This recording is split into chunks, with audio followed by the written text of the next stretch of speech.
you are a person who prophesies a lot. How you see yourself in this role? I mean, I've been in classes where you are teaching about the gift of prophecy and being a prophet. Well, tell us few words about that, and what's the prophecy's role in Christian leadership? Can a leadership be correct without having also the prophecy in it? God works with the tools that are in the church. So ideally, you have all five of the giftings, active. And if they're not in the church, it's incumbent for a pastor to invite those gifts in so there can be a whole perspective of things.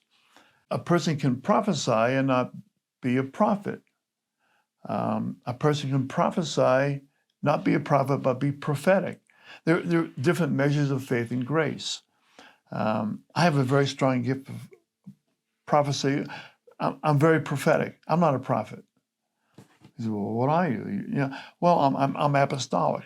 But it's a funny thing. I was started out just cleaning toilets, and as I grow, I've been growing, and God has been gracious to teach me more and lead me more, and so now I consider myself apostolic with a very strong gift in prophetic ministry.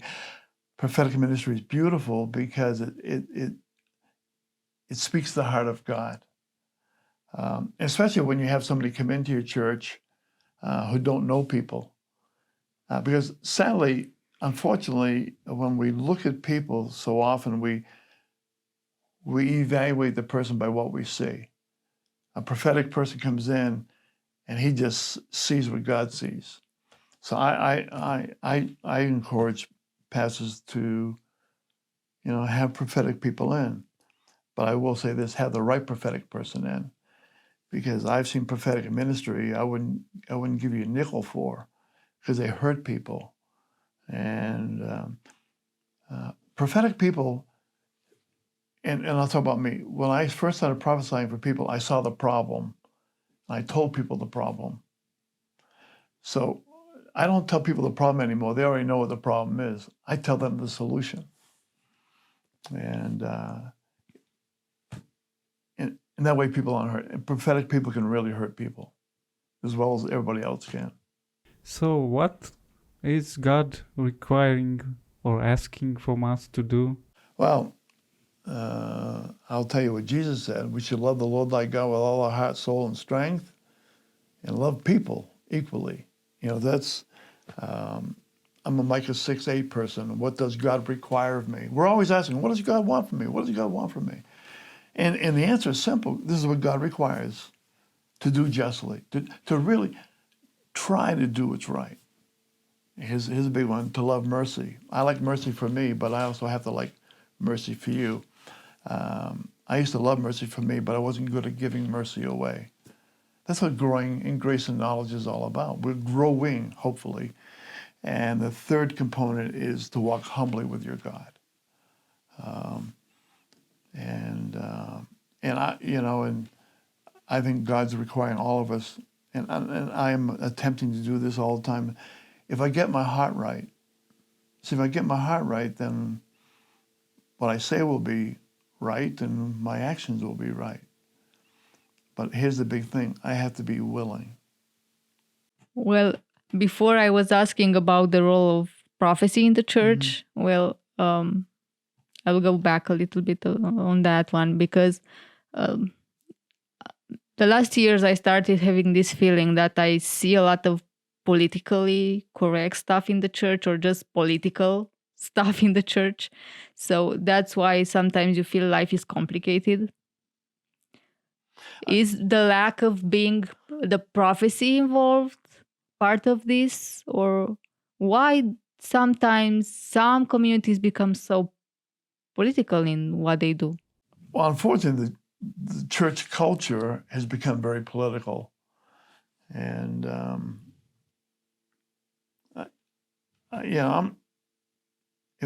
I'm not called to focus on politics. I'm called to focus on preaching the gospel of the kingdom, and we have allowed, and this happens in every era, is the culture of the world comes into the church and begins influencing the church instead of the church influencing the culture. And we can't put our head in the sand and pretend that politics don't exist. But for me, there's no value in my talking politics because there's no life in politics. Jesus in Luke 4, he got up early in the morning, he went out and he was alone by himself and he was praying. And the disciples came and said, Jesus, everybody's waiting for you. You got to come back and talk to them. And Jesus said, no, I'm not coming back. He said, I'm going to this city over here. And he said, for this purpose I've come, to preach the gospel of the kingdom.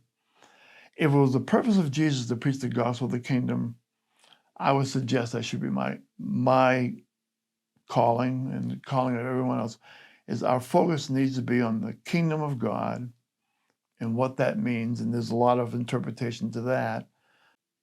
Or I can focus on, I'm an American, Joe Biden. He's our president. I'm not happy with him. But in America, we have the liberals, and we have the conservatives, and what value is that?